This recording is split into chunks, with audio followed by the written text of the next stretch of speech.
moli dunyosi, bolalari sabab ana shu zikrlardan yuz o'giradigan bo'lsa, azizlar, bu katta yutqaziq ekan. Munofiqun surasida shundoq marhamat qiladi. Astaizu billah ya ayyuhallazina amanu la tulhikum amwalukum va la auladukum an zikrillah. Ey iymon keltirgan bandalarim,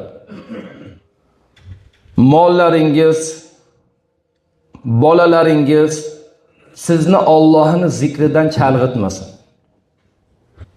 Va man yaf'al zalika fa ulayka humul khosirun. Kim ana shunday qiladigan bo'lsa, ular aniq yutqazuvchilardir deb Alloh taolo ogohlantiryapti.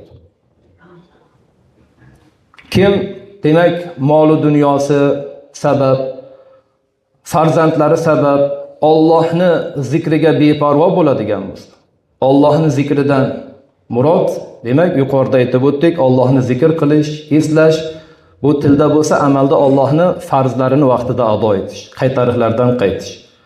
Moli dunyosi, bolalari sabab ana shu zikrlardan yuz o'giradigan bo'lsa, azizlar, bu katta yutqaziq ekan. Shuning uchun Alloh buni mo'min bandalarga aytayapti.